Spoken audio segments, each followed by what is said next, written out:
بسم اللہ الرحمن الرحیم۔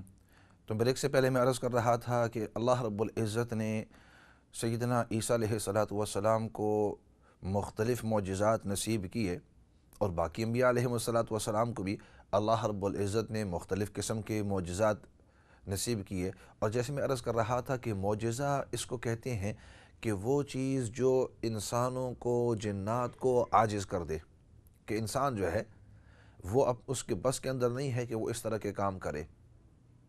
چنانچہ اگر آپ دیکھیں کہ جس نبی سے جو بھی معجزہ صادر ہوا ہے اللہ کی اجازت سے، تو وہ ایسا معجزہ ہے کہ عام انسان، عام مخلوق، بلکہ تمام کی تمام مخلوق اس کو اپنی طرف سے نہیں کر سکتے۔ چنانچہ من جملہ معجزات میں سے نبی پاک صلی اللہ علیہ وسلم کا معجزہ ہے کہ آپ نے چاند کی طرف اپنی انگلی کا اشارہ فرمایا اور چاند کے جو ہیں 2 ٹکڑے ہو گئے، اور پھر 2 ٹکڑے ہو کر پھر ایک وقت کے بعد دوبارہ وہ دونوں ٹکڑے اکٹھے ہو گئے۔ اسی طرح نبی پاک صلی اللہ علیہ وسلم کا ایک معجزہ یہ بھی ہے کہ آپ صلی اللہ علیہ وسلم کے ہاتھ کے اندر کچھ پتھر تھے۔ کچھ لوگ آئے اور انہوں نے جب گواہی مانگی کہ آپ کی گواہی کون دے گا کہ آپ اللہ کے نبی ہیں، تو وہ جو پتھر تھے انہوں نے گواہی دینا شروع کر دیا۔ تو یہ پتھروں سے آواز نکالنا اور پتھروں کا فی نفسہ ہی اپنے طور پر بات کرنا، یہ بھی معجزہ ہے۔ ایسی چیز ہے کہ عام طور پر اس طرح ہو ہی نہیں سکتا۔ تو نبی عیسیٰ علیہ السلام کو اللہ رب العزت نے مختلف معجزات نصیب کیے تھے، اور ان معجزات کو اللہ رب العزت نے قرآن کریم کے اندر بھی مختلف مقامات کے اندر ان کا تذکرہ فرمایا ہے۔ چنانچہ تیسرے سپارے کے اندر بھی ان کا تذکرہ فرمایا ہے، 7ویں پارے کے اندر بھی اللہ رب العزت نے ان معجزات کا تذکرہ فرمایا ہے۔ چنانچہ اللہ رب العزت اس کو نقل کرتے ہوئے ارشاد فرماتے ہیں وَرَسُولًا إِلَىٰ بَنِي إِسْرَائِيلَ، اور ہم نے عیسیٰ علیہ السلام کو رسول بنا کے بھیجا بنی اسرائیل کی طرف۔ اور پھر آگے فرمایا کہ اللہ رب العزت بتلانا چاہتے ہیں اپنا احسان کہ میں نے ان کو علم دیا کہ وَيُعَلِّمُهُ الْكِتَابَ وَالْحِكْمَةَ وَالتَّوْرَاةَ وَالْإِنْجِيلَ۔ اللہ رب العزت سیدنا عیسیٰ علیہ السلام کو تورات کا بھی علم، انجیل کا بھی علم، کتاب کا علم، اور اس وقت حکمت جو ہے اللہ رب العزت ان کو یہ اتنی بڑی دولت نصیب کریں گے علم والی، تو رسول بھی بنائیں گے۔ اور رسول کے ساتھ ساتھ اللہ رب العزت تورات کا بھی، انجیل کا بھی، انجیل تو اللہ رب العزت نصیب ہی کریں گے، لیکن ماقبل جو سیدنا موسیٰ علیہ السلام کو تورات نصیب کی تھی، اللہ رب العزت عیسیٰ علیہ السلام کو اس کے بھی علم نصیب کریں گے۔ اور پھر اس کے ساتھ ساتھ اللہ رب العزت نے معجزات ذکر کیے، اور معجزات کیا فرمایا عیسیٰ علیہ السلام کی من جملہ معجزات میں سے کہ انی اخلق لکم من الطین کہیئت الطیر فانفخ فیہ فیکون طیرا باذن اللہ۔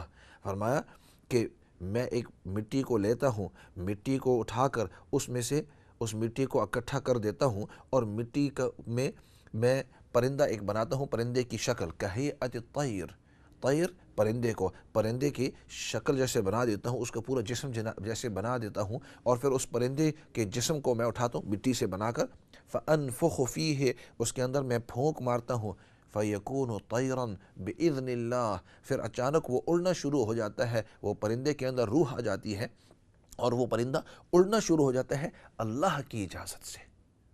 تو اگرچہ عیسیٰ علیہ السلام بتلا رہے ہیں کہ وہ مٹی کو لینا اور اس میں سے اس پرندے جیسے اس کے جسم بنانا اور اس کے اندر پھونک مارنا، اور یہ تمام کا تمام معجزہ، اور پھر اس کے بعد وہ پرندہ ہو جاتا ہے، فرمایا یہ اس وقت ہوتا ہے کہ جب اللہ کی اجازت ہوتی ہے، بِإِذْنِ اللَّهِ وَأُبْرِئُ الْأَكْمَحَ وَالْأَبْرَصَ وَأُحْيِي الْمَوْتَى بِإِذْنِ اللَّهِ۔ دوسرا معجزہ ایک تو یہ کہ اللہ رب العزت کی اجازت سے میں کسی غیر جاندار چیز کے اندر جان ڈال دیتا ہوں، مٹی کے اندر جان ڈال دیتا ہوں اللہ کی اجازت سے۔ دوسرا وَأُبْرِئُ الْأَكْمَحَ، اور جو اندھا ہوتا ہے یا نابینا ہوتا ہے، وَالْأَبْرَصَ، اور جس کو برص کی بیماری ہوتی ہے، لیپرسی اس کو کہتے ہیں انگلش میں، جو برص کی بیماری ہوتی ہے اس کو بھی اللہ کی اجازت سے میں اس کو ٹھیک کر دیتا ہوں۔ سیدنا عیسیٰ علیہ السلام ان کے پاس آتے تھے، ایک اندھا شخص آتا، اور یہاں یہ بات عرض کرتے جاؤ کہ ایک ہوتا ہے عربی کے اندر اس کو اعمیٰ کہتے ہیں، ایک عام اندھا ہوتا ہے، اور ایک ہوتا ہے اکمہ۔ اکمہ اس کو کہتے ہیں کہ جو مادرزاد اندھا ہو، یعنی زندگی کے اندر ابتدا کے اندر جب تھوڑا سا بچپنا تھا، اب تو تھوڑا سا میچور ہو گیا ہوں، لیکن اس وقت میں سوچ رہا تھا کہ اللہ رب العزت کے ہر لفظ کے اندر کوئی نہ کوئی حکمت ہے، کہ اللہ رب العزت نے یہاں الفاظ جو چن کر استعمال کیے کہ عیسیٰ علیہ السلام کا مقولہ نقل کرتے ہوئے اللہ رب العزت فرماتے ہیں وَأُبْرِهُ الْأَكْمَحَ، عیسیٰ علیہ السلام فرما رہے تھے کہ میں مادرزاد اندھے کی بینائی کو واپس لے آتا ہوں اللہ کی اجازت سے۔ تو میں سوچ رہا تھا کہ الاعمى اس کو بھی اندھا کہتے ہیں اور اکمہ اس کو بھی اندھا کہتے ہیں، تو یہ کیا وجہ ہے کہ اللہ رب العزت نے خاص چن کر وہ الفاظ استعمال کی کہ وہ شخص جو مادرزاد اندھا ہو، اور یہ کیوں نہیں فرمایا کہ عام اندھے کو؟ لیکن وقت کے گزرتے گزرتے اس کا پھر مجھے اس کی بات سمجھ میں آئی۔ ایسے کرتے ہیں، ایک دو کالیں ہیں، ان کالوں کی طرف جاتے ہیں، پھر یہ میں نقطہ سمجھاؤں گا کہ اللہ رب العزت نے ان الفاظ کو کیوں چنا کہ مادرزاد جو اندھا ہو، کہ عیسیٰ علیہ السلام ان کا علاج کیا کرتے تھے، اور عام جو اندھا ہے وہ اس کو علاج کرنا یہ کوئی بڑی چیز نہیں ہے۔ ایسے کرتے ہیں، کال کی طرف جاتے ہیں پھر واپس آتے ہیں۔ جی السلام علیکم ورحمۃ اللہ وبرکاتہ۔ وعلیکم السلام ورحمۃ اللہ وبرکاتہ۔ جی بھائی ماشاءاللہ آپ بہت ہی خوبصورت انداز سے سمجھاتے ہیں، ہر چیز بہت تفصیل سے اچھی طرح جزاک بیان اللہ، کرتے ہیں، جزاک اللہ اللہ، آپ کو جزائے خیر دے۔ آمین آمین۔ سسٹر آپ کہاں سے بات کر رہے ہیں؟ جی میں لندن سے بول رہی ہوں۔ اچھا، لندن سے اب بات۔ میں نے پوچھنا تھا کہ کیا آپ مسجد اقصیٰ کی ہسٹری بتا چکے ہیں؟ شاید میں نے نہ سنی ہو، میں اس لیے یہ سوال پوچھ رہی ہوں۔ اچھا، مسجد اقصیٰ کی یہی ہسٹری چلی آ رہی ہے، کافی ہفتوں سے چلی آ رہی ہے، اور یعنی اس کی بنیاد کس نے رکھی، کب رکھی، پھر بنیاد رکھنے کے بعد کیا ہوا، پھر سلیمان علیہ السلام نے کس طرح اس کو رینوویٹ کرایا یا پھر تعمیر کروایا بنیاد کے اوپر؟ میرا جی چاہتا ہے کہ ذرا پوری بالکل بیسک سے نا آپ اس کی ہسٹری بیان کریں پلیز۔ چونکہ آپ سنتے نہیں رہے تھے، ہو سکتا ہے کہ پچھلے قسطوں کے اندر ہم نے صرف سلیمان علیہ السلام سے نہیں بلکہ آدم علیہ السلام کے زمانے سے اس کی ہسٹری شروع کی ہے، کہ آدم علیہ السلام کے زمانے میں اس کی ہسٹری شروع ہوتی ہے، پھر اس کے بعد ابراہیم علیہ السلام کے زمانے میں، اور پھر ابراہیم علیہ السلام کے زمانے میں حضرت اسحاق علیہ السلام جو ان کے بیٹے تھے انہوں نے کیا کیا، اور پھر اس کے بعد ہم نے یہ عرض کیا تھا کہ اسحاق علیہ السلام کے جو بیٹے ہیں یعقوب علیہ السلام، پھر ان کے زمانے کے جو حادثات ہیں وہ بتلائے، پھر اس سے آگے چلتے چلتے پھر ہم ادھر تک پہنچے کہ پھر موسیٰ علیہ السلام، تو یہ تمام کے تمام پھر ہم نے عرض کیا کہ کرتے کرتے پھر داود علیہ السلام کا وقت آیا، پھر اس کے بعد سلیمان علیہ السلام کا، یہ تمام آتے آتے اب عیسیٰ علیہ السلام کا وقت آیا۔ تو وہی جو مسجد اقصیٰ کی پوری تاریخ ہے ابھی تک ختم نہیں ہوئی ہے، اور ساتھ ہی مجھے بتلا رہے تھے کہ ہمارے یہ جو پروگرامز ہوتے ہیں، ہمارے یہ جو پروگرام Q&A، یہ آپ کو یوٹیوب پر مل سکتے ہیں، تو آپ ادھر ٹائپ ان کر لیں، آپ کو انشاءاللہ ضرور جو پچھلے پروگرامز ہیں وہ ضرور مل جائیں گے انشاءاللہ۔ ایسے کرتے ہیں، اگلے کال کی طرف جاتے ہیں۔ السلام علیکم ورحمۃ اللہ وبرکاتہ۔ ہیلو، السلام علیکم۔ وعلیکم السلام ورحمۃ اللہ۔ مفتی صاحب میں وسیم بات کر رہا ہوں نوٹنگھم سے۔ اچھا، نوٹنگھم سے بھائی وسیم، ٹھیک ہے جی، آپ کا پروگرام دیکھا ماشاءاللہ، بہت خوبصورت، بہت پیارا، اور کافی عرصے سے کوشش کر رہا تھا کہ دیکھتا رہتا ہوں آپ کا پروگرام، اور ماشاءاللہ آپ کو کھول کیے بغیر رہ نہیں سکا۔ تو کیا آپ کبھی نوٹنگھم آئے؟ جزاک اللہ، so nice of you, so positive.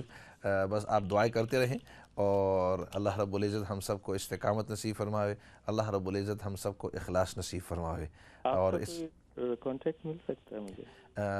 اپنا جو موبائل ہے وہ عام طور پر تو میں نہیں دیتا ہوں، لیکن مسجد جہاں میں امام ہوں، مسجد ابو بکر لیڈز روڈ بریڈ فورڈ 3 کے اندر، تو اس کا جو کانٹیکٹ ہے وہ ساتھی آپ کو بتلا دیں گے۔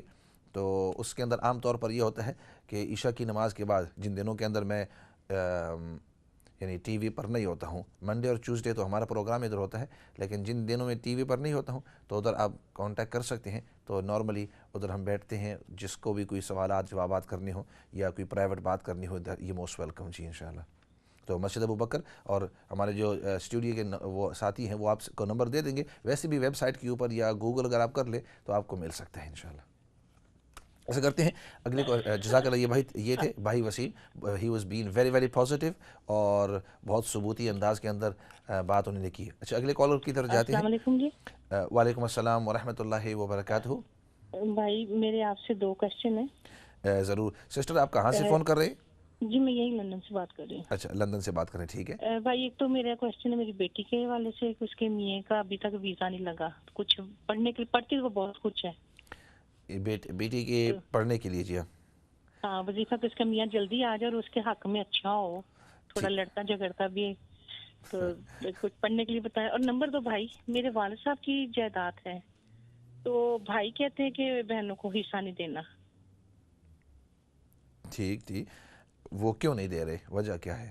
وہ کہتے ہیں جی آپ کا حق نہیں بنتا، آپ اپنے گھروں والی ہیں، تو کچھ بھی ہو، کچھ پراپرٹی اگر کوئی فیکٹری وغیرہ رینٹ پہ دیں گے تو اس کا بھی رینٹ جو ہے نا ہم بہنوں کو نہیں دیں گے، ہم بھائی آپس میں تقسیم کریں گے. یہ تو ٹھیک نہیں ہے. اسلامی نقطۂ نظر سے اللہ رب جی العزت نے قرآن کریم کے اندر اور نبی پاک صلی اللہ علیہ وسلم نے حدیث جی مبارکہ کے اندر صاف صاف بتلا دیا ہے کہ بیٹوں کا بھی حق بنتا ہے، بیٹیوں کا بھی حق بنتا ہے. یعنی یہ جی جاہلانہ ایک قسم کی رسم ہوتی ہے کہ بعض جی جی مرد جو ہوتے ہیں وہ اپنی بہنوں کو حق نہیں دیتے، اس طرح کی بات نہیں ہے. نہیں جی نہیں، بلکہ قرآن کریم نے اور حدیث پاک کے اندر جب اس کو وراثت کہتے ہیں، جب انسان دنیا سے رخصت ہو جاوے جی اور اس کے جو پیسے بچ جاویں یا اس کا مال یا جائیداد یا ایسیٹس جتنی بھی ہوتی ہیں، جی تو وہ تمام کے تمام اب صحیح شرعی طور پر تقسیم کی جاتی ہیں.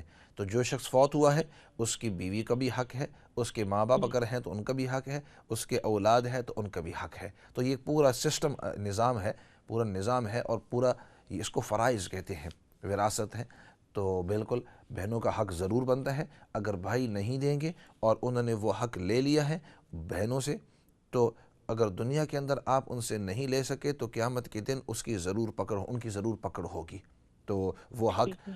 ہاں، البتہ اتنا ہے کہ انسان کسی عالم کے پاس یا کسی جانکار آدمی کے پاس جاوے اور پوری چیز بتلا کر، جتنے بھی فیملی والے ہیں، کہ دیکھو ہمارے والد صاحب کے اتنی جائیداد، اتنے پیسے، اتنی چیزیں رہ گئی ہیں، آپ ہمارے اتنے بھائی بہن وغیرہ ہیں، اس کو کس انداز کے اندر تقسیم کرنا. وہ کافی تفصیل ہوتی ہے، ایسی چیز نہیں ہے جو انسان آن دی ایئر، کیونکہ یہ پرائیویٹ مسائل ہوتے ہیں، پرسنل چیزیں ہوتی ہیں. تو کسی عالم کے پاس یا جی دیندار جی شخصیت کے پاس جا کر ان کو بتلا دیں، وہ آپ کو اس کی پوری تفصیل اور اس کی پوری تقسیم ضرور بتا دیں گے انشاءاللہ. تو مفتی صاحب جو میں نے اپنی بیٹی کے بارے میں آپ سے کوشچن کیا ہے جی کہ اس کے میاں جو ہے نا وہ اصل میں نا شادی کو 1 سال ہو گیا ہے، تو لیکن وہ ابھی پاکستان یہاں نہیں آیا، لیکن وہ اپنی زیادہ اپنی امی کی سنتا ہے. ہم یہ نہیں کہتے کہ ماں باپ کی نہ سنے، لیکن اپنی بیوی کے جو حقوق اور فرائض وہ تو ان کو دے نا. اس سے اچھی طرح بات کرے، وہ بات بھی نہیں کرتا اچھی طرح، مگر 5-6 دن بعد فون کرنا، میسج کرنا. تو وہ پڑھتی بھی سب کچھ ہے، جو کوئی بتاتا ہے سب کچھ پڑھتی ہے. تو کوئی ایسا بتائیں وظیفہ کہ چلو اس کے حق میں بھی اس کا خامد اچھا ہو، اسے بات وغیرہ کرے. خاوند کے اور اولاد کے یہ جو مسائل ہوتے ہیں ان کے لیے وہ آیت جو میں نے کئی دفعہ عرض کی ہے، اور وہ یہ ہے کہ ربنا ہب لنا من ازواجنا وذریاتنا قرۃ اعین وجعلنا للمتقین اماما.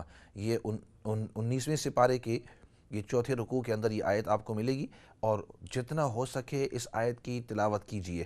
خاصتاً جب آپ فرض نماز پڑھیں تو فرض نماز کے بعد جب آپ دعا کریں تو وہ قبولیت کا وقت ہوتا ہے، تو اس وقت آپ یہ آیت پڑھیں تو انشاءاللہ اللہ رب العزت خیر کے فیصلے فرمائیں گے انشاءاللہ. ٹھیک ہے انشاءاللہ.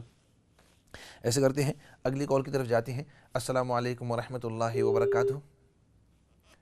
ایسے کرتے ہیں اگلی کالر کی طرف جاتے ہیں. پہلی کال ڈراپ ہو گئی ہے. السلام علیکم ورحمۃ اللہ وبرکاتہ. وعلیکم السلام جی ورحمۃ اللہ وبرکاتہ. جی سسٹر، آپ کہاں سے بات کر رہے ہیں؟ میں ولورہمپٹن سے کر رہی ہوں بات.